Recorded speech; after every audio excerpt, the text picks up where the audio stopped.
오늘 본문 말씀을 보면 히스기야 왕이 유월절을 준비하고 있습니다. 유월절은요, 이스라엘이 출애굽 구원의 은혜를 기념하고 또 기억하는 절기입니다. 그래서 매년 1월 14일부터 일주일 동안 지키게 되죠. 이때는 온 백성들이 예루살렘으로 모이는 것이 원칙인데요, 오늘 말씀을 보니까 기록한 규례대로 오랫동안 지키지 못하였다라고 이야기하고 있습니다. 유월절을 지키긴 하되 원칙대로 지키지 않고 대충 형식만 갖추었다는 말입니다. 그래서 오늘 히스기야 왕은 이 유월절을 규정에 따라서 완전하게 지키려고 노력을 하고 있습니다. 그런데요, 뜻밖의 내용이 두 가지가 보입니다. 첫 번째는 이 남유다 왕인 히스기야가 북이스라엘에게 또 사절단을 보내서 유월절 참여를 권유했다는 것입니다. 곳곳에 그 말씀이 나오는데요, 1절에 보면 온 이스라엘과 유다의 사람을 보내고, 그리고 또 에브라임과 므낫세의 편지를 보내어, 그리고 5절 말씀을 보면 브엘세바에서 단까지 온 이스라엘에 공포하여, 이렇게 반복적으로 이야기를 하고 있습니다. 이 에브라임과 므낫세는요, 북이스라엘의 지파입니다. 그리고 브엘세바는 남유다의 가장 남쪽 끝에 있는 도시고, 단이라고 하는 곳은 북이스라엘의 끝지역입니다. 그래서 단에서 브엘세바까지 하면 전체 이스라엘을 뜻하는 이야기입니다. 우리가 백두에서 한라까지 하면 우리 대한민국 전체를 이루는 것처럼 그런 지명이죠. 이렇게 이스라엘 민족 전체에게 알렸다는 사실을 3번이나 반복해서 이야기합니다. 강조하는 것이죠. 도대체 당시 북이스라엘의 상황은 어떤 상황이었기에 히스기야가 이렇게 행동을 한 것일까? 남유다 왕들 중에서 어느 누구도 이렇게 북이스라엘 향해서 이런 행동을 한 왕이 없었기 때문입니다. 또 두 번째 뜻밖의 내용은요, 히스기야가 유월절을 한 달이나 미루어서 지키려 했다는 것이죠. 2절 말씀을 보면 첫째 달이 아니고 둘째 달에 유월절을 지키려 하였다라고 나와 있습니다. 원래 1월 14일부터 지켜야 되는데 그 다음 달 2월 14일부터 지키자. 이것은 상상도 못할 굉장히 파격적인 결정이라고 할 수 있습니다. 당시의 율법을 지킨다는 것은요, 문자 그대로 지키는 것이지 상황에 따라서 지키는 것을 의미하지 않았습니다. 이 히스기야 왕은 정말 신실한 사람이었기 때문에 하나님의 말씀을 정직하게 지키려고 노력했거든요. 그런데 그런 그가 유월절 그 날짜를 변경하려고 지금 하고 있습니다. 매년 돌아오는 유월절이기 때문에 준비할 시간과 상황이 좀 여의치 않으면 다음 해에 지키면 될 일이지 왜 이렇게까지 미루게 된 것일까? 그게 의아한 것이죠. 근데 열왕기하 18장 말씀을 보면요, 히스기야 4년에 이 아수르가 북이스라엘을 점령하고 공격했습니다. 그리고 히스기야 왕 제6년에 북이스라엘을 완전하게 멸망시켜버렸습니다. 그러면 이 히스기야가 북이스라엘 백성들을 부른 것은 언제쯤일까요? 북이스라엘 멸망 전일까요? 멸망한 후일까요? 열왕기 하에는 이러한 내용이 나오지를 않고요, 또 역대 하에는 정확한 연대가 나오지 않습니다. 단서는 히스기야가 사자들을 통해서 보낸 그 서신에 단서가 나와 있습니다.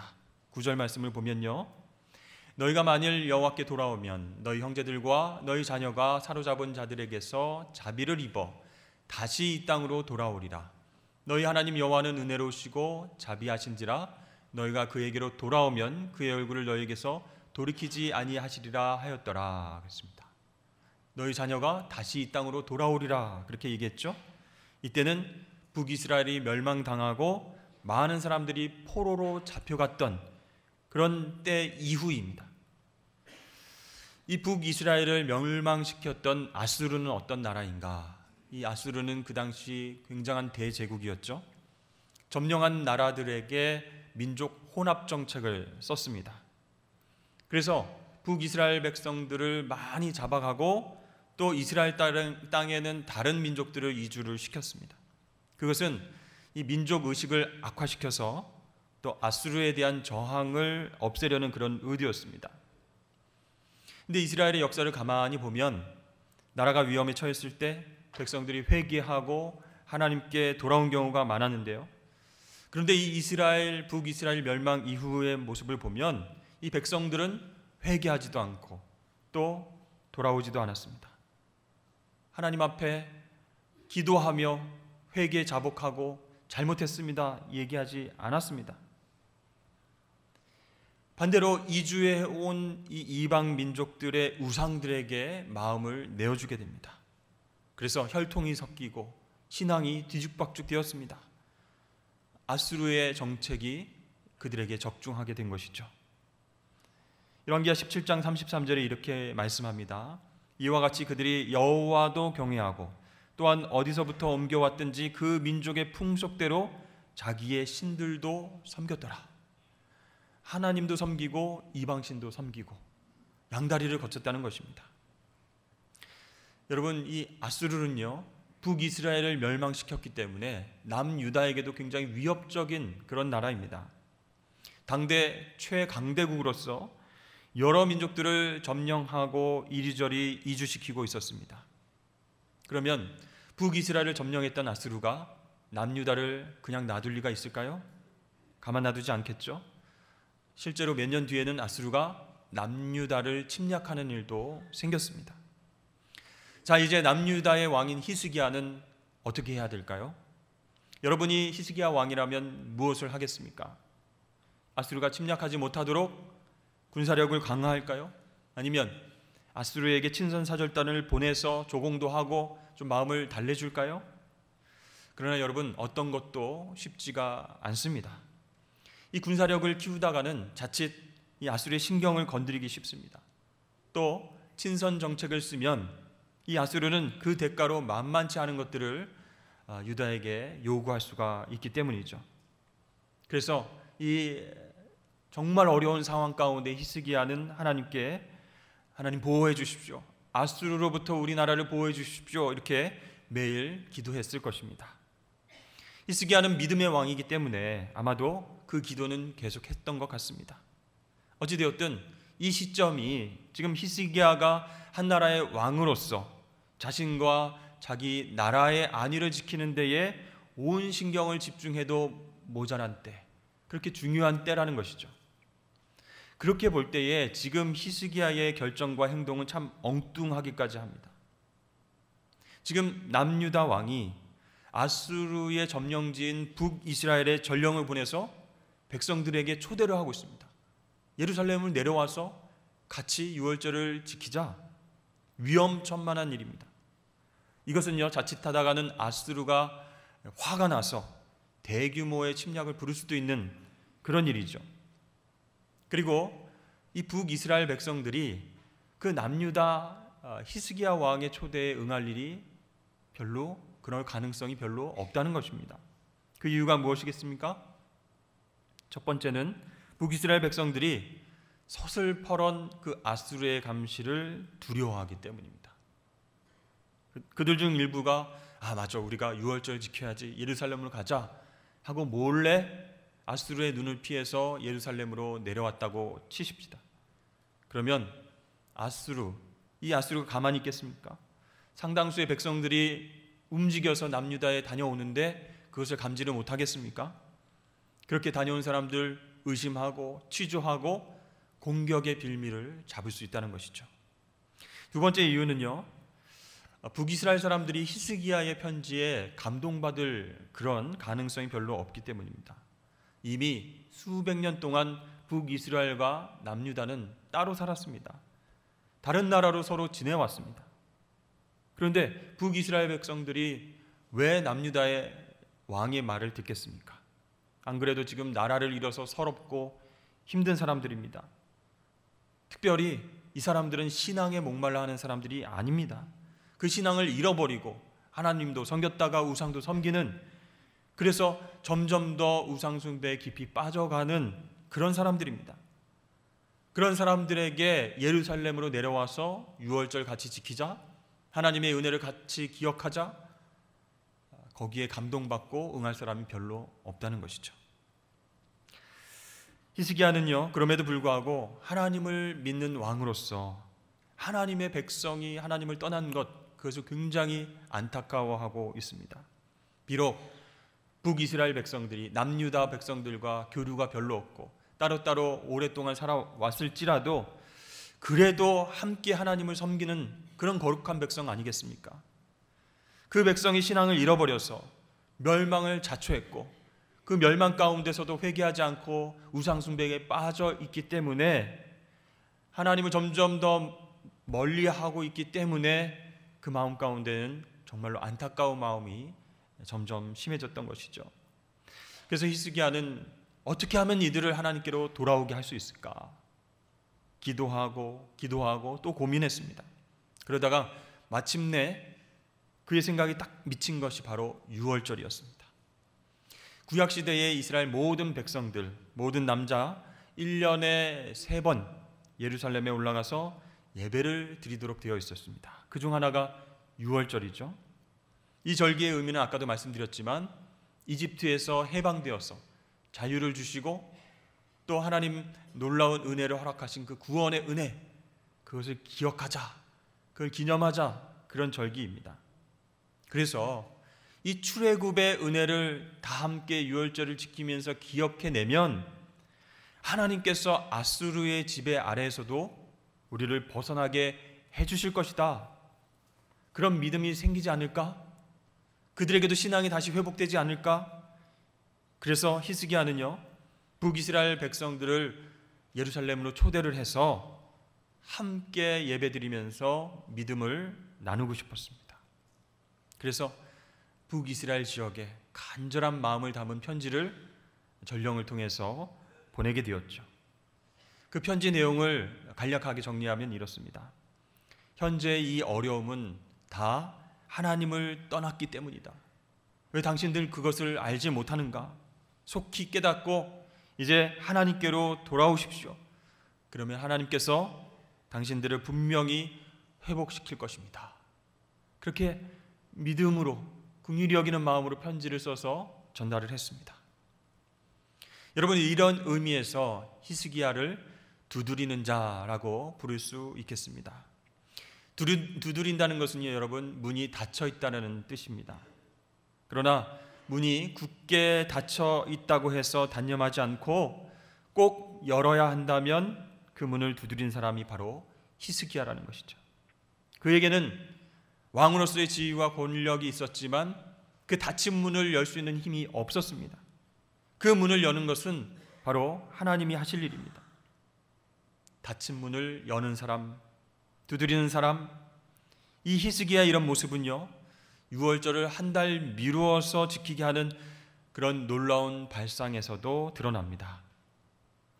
이 북이스라엘을 유월절에 초청을 했는데요, 문제가 생겼습니다. 준비 상황으로 볼 때 도저히 1월 14일에는 지킬 수 없게 된 것이죠. 불가능해진 것입니다. 그러면 상황이 그렇게 되면 계획이 아무리 좋더라도 미루는 것이 당연하죠. 그래서 히스기야는 쉽게 포기하지 않고 계속 두드렸습니다. 급박하게 돌아가는 국제 정세와 하루가 다르게 진행되는 어떤 북이스라엘의 이방화와 우상화의 문제, 너무 심각하기 때문에 이런 상황 속에서 히스기야는 그 계획을 멀리 뒤로 미룰 수가 없었습니다. 하나님을 위해서, 또 형제들의 신앙 회복을 위해서 꼭 해야 할 일인데 날짜로 볼 때는 불가능한 것이죠. 그러나 히스기야는 불가능의 문을 두드렸습니다. 하나님, 이 일을 미룰 수가 없습니다. 어떻게 해야 되겠습니까? 간절히 기도합니다. 그런 히스기야에게 하나님께서 주신 생각이 바로 유월절을 한 달 미루어서 지키는 것이었습니다. 당시로서는 상상할 수 없는 파격적인 일이었습니다.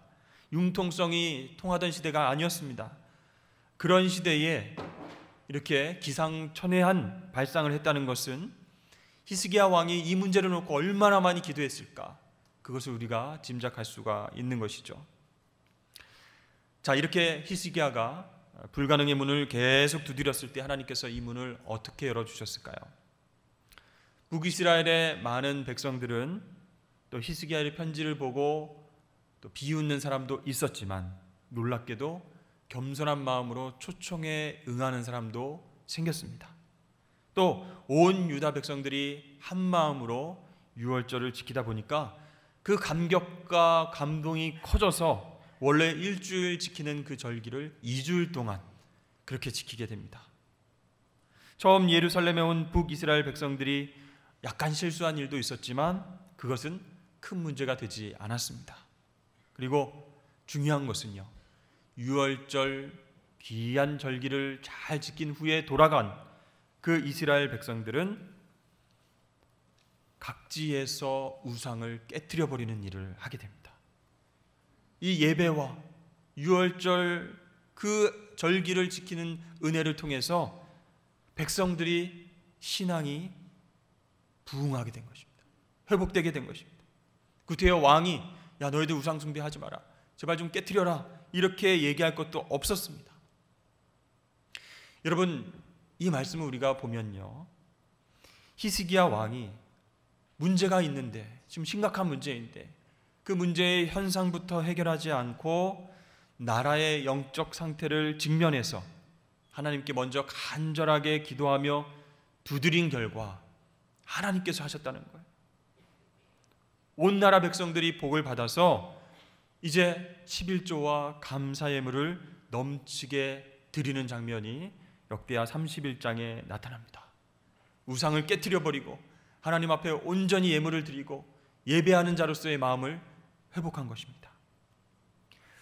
저는요, 히스기야 왕이 신앙 좋은 왕으로 알려졌지 않습니까? 그래서 남유다의 어떤 성전 정화와 종교 개혁을 성공적으로 이끈 그런 신실한 왕이다, 그 정도로만 생각을 했습니다. 그런데 남유다뿐만 아니라 어쩌면 무관심할 수밖에 없는 북이스라엘의 영적 상태까지 걱정하면서 하나님께 두드리는 모습을 제가 보게 됐습니다. 감동을 받았습니다. 어떻게 하면 저렇게 할 수 있을까? 우리나라로 치면 우리 경제와 또 신앙의 모습들을 회복하는 게 정말 급하고 바쁜데, 저기 북쪽에 있는 사람들의 영적인 상태와 불순종을 걱정하면서 하나님 열어주십시오라고 기도하는 것과 같은 것이죠. 이것은요, 정말 하나님 앞에서 평소에 말씀과 기도로 깨어있는 그 한 사람, 그 한 사람을 통해서 하나님께서 주시는 생각과 하나님께서 주시는 기적과 역사인 줄로 믿습니다. 어떻게 하면 하나님을 기쁘게 해드릴 수 있을까?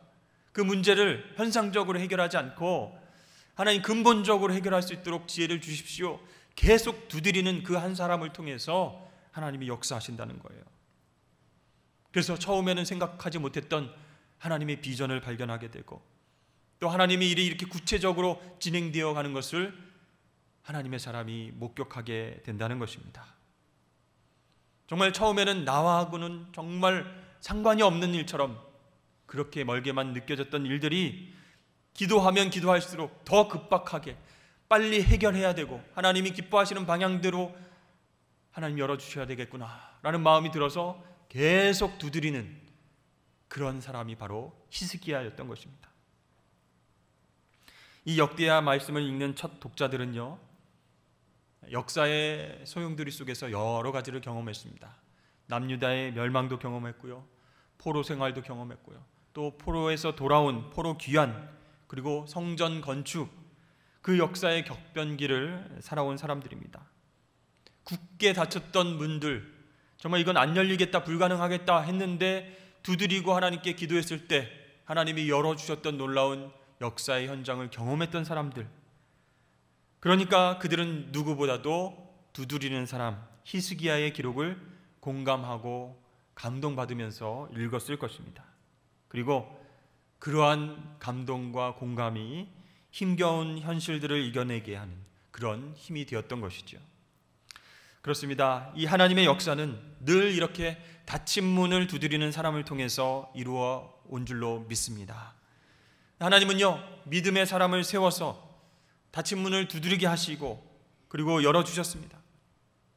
그래서 이스라엘 백성들은 출애굽을 했고 광야에서도 먹고 살 수 있었고 또 가나안 땅으로 들어가서 그 땅을 정복할 수가 있었습니다.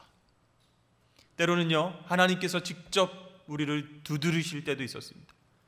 3년이나 예수님을 따라다녔으면서도 예수님이 십자가에 달리셨을 때 도망간 사람들이 바로 제자들입니다. 그런데 부활하신 주님께서 그들을 찾아가셨습니다. 그들을 두드려 깨우시고 다시 사용하셨습니다.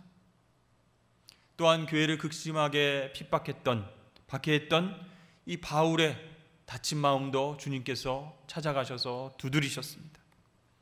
또 예수님의 제자들과 바울은 자신들이 그런 경험을 했기 때문에 열린 문들을 찾아가는 것이 아니라 오히려 닫힌 문을 찾아가서 두드렸습니다. 여러분, 예수님께서 로마에 대한 반역죄로 체포돼서 십자가에 달리신 곳이 바로 예루살렘이죠. 그런데요, 예수님의 제자들이 예루살렘을 두드리자 하나님은 그 도시에 수많은 교회를 세워주셨습니다. 바울이 전도 여행을 통해서 이방화되고 헬라화된 그 도시들, 정말 불가능할 것 같았던 그 도시들 앞에서 마음문을 두드리고 전도했을 때 정말 하나님께서 그 마음문을 활짝 열어주시고 곳곳마다 교회를 세우시는 역사를 가능케 하셨습니다. 여러분, 두드리면 열릴 것이다. 이것은 예수님께서 우리에게 주신 말씀입니다. 우리 다 함께 마태복음 7장 7절과 8절 읽어보도록 하겠습니다. 시작.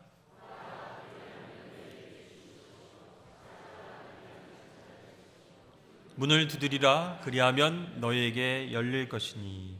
아멘. 찾는 이에게는 찾아낼 것이요 두드리는 이에게는 열릴 것이니라. 아멘. 여러분, 구하는 것, 찾는 것, 두드리는 것, 그것은 다 같은 의미입니다. 그래서 주님께서 주신 이 말씀은요, 같은 내용이 6번이나 반복되고 있는 것이에요. 이 말씀의 핵심은 무엇이겠습니까? 스스로의 힘으로는 불가능하다고 해서 포기하지 않고 계속 시도하고 간구하고 기도하면 하나님께서 들어주신다라는 그런 말씀이에요. 그래서 마지막 7절 말씀에 너희에게 주실 것이요, 이 말씀을 원문에서 직역을 하면 너희에게 주어질 것이요, 즉 수동태 문장이 됩니다. 스스로 얻거나 스스로 여는 것이 아니라는 의미입니다. 스스로는 그 닫힌 문을 열을 수 있는 힘이 없고, 우리가 그것을 능히 감당할 수 없지만 하나님 앞에 구하고 두드릴 때 하나님께서 얻게 해주시고 하나님께서 열리게 해주신다, 그런 얘기입니다. 문제는 닫힌 문 앞에서 포기하지 않고 돌아서지 않는 우리의 믿음이 필요하다는 것이죠. 히스기야 왕처럼 우리도 두드릴 수 있는가, 그것이 참 중요하다는 것입니다. 그러나 여러분, 하나님을 믿고 이렇게 두드리는 것과 무모하게 밀어붙이는 것, 그것은 다릅니다. 어떻게 다를까요? 먼저 그 일을 하나님께서 기뻐하실 것인가 우리가 생각을 해봐야 됩니다. 그것을 잘 모르겠다면 추진 과정을 통해서 하나님의 뜻을 분별해야 되겠죠. 그래서 우리는 불법적인 힘을 동원하지 말고 정직하고 당당하게 하나님이 기뻐하시는 방향대로 일을 추진해야 할 것입니다. 그리고 또 하나 중요한 것은 그 일을 통해서 자신만이 아니냐 다른 사람들이 함께 복을 받을 수 있는가, 그것입니다. 그런데요, 이렇게 힘을 다해서 추진을 하고 하나님 뜻을 분별하고 나와 사람들이 함께 복을 받을 수 있는가, 이렇게 여러 가지로 생각하고 추진을 했는데 안 되면 하나님께서 기다리라고 하시는구나, 이렇게 인내하거나 그 길을 바꿔야 된다는 것이죠. 사실 사업을 운영하시는 분들, 그분들에게 이런 문제에 부딪히는 경우가 굉장히 많이 있는 것 같습니다. 자신의 이익을 위해서 무조건 밀어붙이는 것, 그것은요, 두드리라 그런 말씀을 따르는 것이 아닙니다. 하나님의 그런 마음을 기쁘게 하는 일인지, 주변 사람들 함께 복되게 하는 일인지 제일 많이 생각하고 또 잘 생각하고 정직하게 사업을 해 나가야 됩니다. 그러면 하나님께서 생각지도 않은 그런 도움의 손길을 통해서 길을 열어주시는 거예요. 사람이 아니라 하나님이 형통하게 해주시는 일이 만천하에 드러나게 돼야 된다는 것입니다. 근데 여러분, 당분간은 실패할 수도 있어요. 그러나 하나님은요, 끝까지 하나님을 기쁘시게 하려는 그 사람들을 분명히 선한 길로 인도해 주실 줄로 믿습니다. 사실 우리가 가장 먼저 두드려야 할 그런 대상은 바로 자기 자신입니다. 자신의 어떤 나쁜 습관과 게으름과 성품과 대인관계 문제, 그 문제를 놓고 하나님 앞에 계속 두드려야 됩니다. 근데 흔히들 저 사람은 고칠 수가 없어, 하나님도 변화시킬 수 없어, 이렇게 성품과 오래된 습관을 고치는 것은 불가능하다 생각하고 우리가 포기할 때가 많이 있습니다. 그리고 스스로를 고쳐가는 것, 그것도 참 어려운 일이다 생각하고 포기할 때가 많이 있습니다. 그러나 자신의 닫힌 문제들을 인식하고 하나님 열어주십시오, 고쳐주십시오, 변화받고 싶습니다, 계속 두드린다면 하나님께서 고칠 길을 열어주신다는 거예요. 사실 사회생활을 하면서 우리 크리스찬들이 고민하는 문제 중에 하나가 바로 술 문제입니다. 직장생활 하시면서도 그렇고 연말연시가 되면 회식 자리에서도 고민을 많이 하게 되죠. 술을 아예 마시지 않고 그 자리에서 빠져나가면 어떻게 될까요? 그곳에서 거의 왕따가 되어서 정말 그 공동체에서 적응하기가 힘들어집니다. 그래서 어떤 분들은 직장 생활을 통해서 융통성을 잘 발휘해야지 술도 잘 마시고 분위기도 맞춰줍니다. 그리고 교회에 와서는 안 마시는 사람처럼 분위기를 또 이제 잘 맞춰주면서 열심히 섬기고 봉사도 하시죠. 그러니까 너무 바쁜 거예요. 직장에서도 바쁘고 교회에서도 바쁘고. 근데 여러분, 한국 교회가 전통적으로 술을 금한 것은요, 오랜 전통을 지닌 우리나라의 음주 문화 때문입니다. 우리나라는 왜 이렇게 술을 먹지 말라고 목사님들이 그렇게 얘기를 하시는가? 성경에 어디 있는가? 막 이러면서 불평불만하는 사람도 있죠.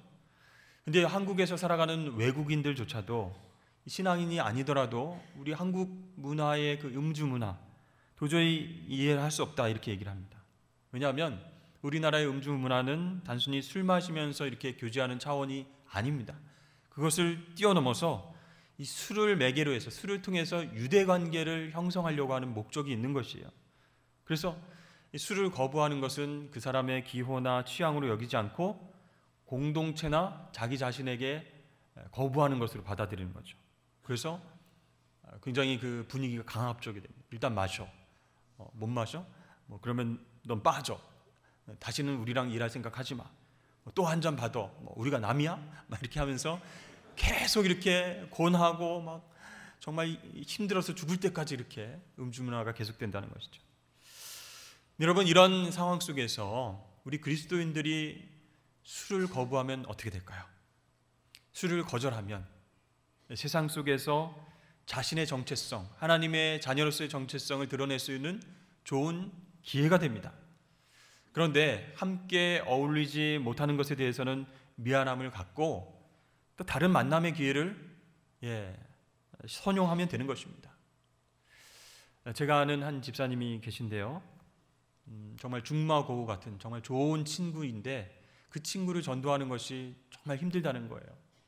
다른 건 다 좋은데 이 친구가 성격도 좋고 매너도 있고 똑똑하고 좋은데 술을 너무 좋아해서 전도를 하면 나 술 때문에 교회 못 가, 술 끊으면 갈게, 술도 못 먹는데 교회 가서 무슨 재미로 사니, 이렇게 계속 전도에 응하지 않았다는 거예요. 그때 그 집사님이 하나님께 계속 기도하면서 하나님, 이 친구를 전도하고 싶습니다, 지혜를 주십시오, 이렇게 기도를 했답니다. 그때 하나님께서 지혜를 주셨어요. 이 집사님이 친구를 술자리로 불러냈습니다. 그래서 깜짝 놀란 친구가 아니 네가 어떻게 나를 술자리로 불렀냐 하면서 놀라서 이제 온 거예요. 그때 이제 그 집사님이 얘기하는 겁니다. 자기는 술을 먹지 않으니까 술 시키지 않고 음료수를 먹겠다. 그러면서 친구에게 이야기를 하는 거예요. 내가 너를 가장 좋아하고 아끼지 않느냐?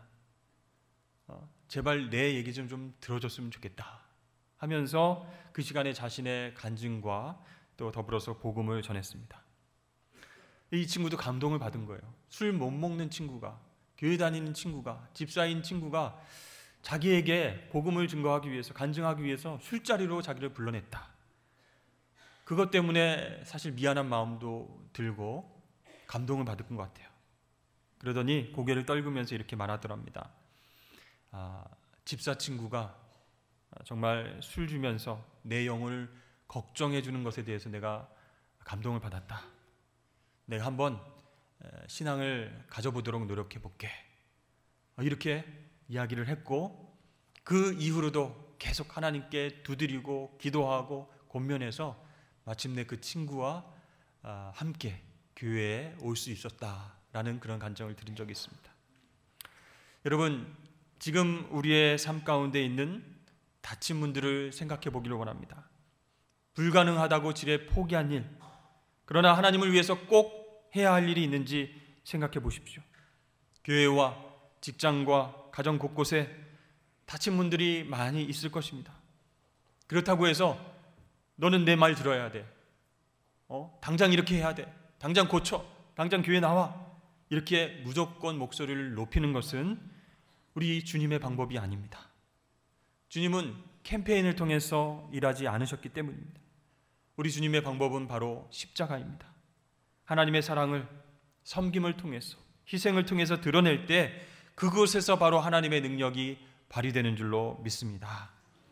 그래서 우리가 상상하지 못하는 방법대로 하나님 지혜를 주시고 힘을 주시면, 또 기도하면 다치신 분들이 정말 하나님께서 뜻하시는 대로 활짝 열려서 하나님께 영광을 올리게 될 줄로 믿습니다.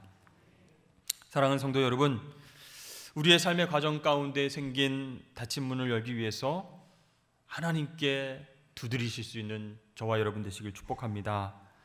우리가 지혜를 구하고요, 십자가를 지고 또 섬김의 길로 나아갈 때 하나님께서 그러한 우리의 믿음과 모습을 보시고 우리 인생의 닫힌 문들을 하나씩 하나씩 열어주실 줄로 믿습니다. 이 시간 말씀을 생각하면서 함께 통성으로 기도하길 원합니다.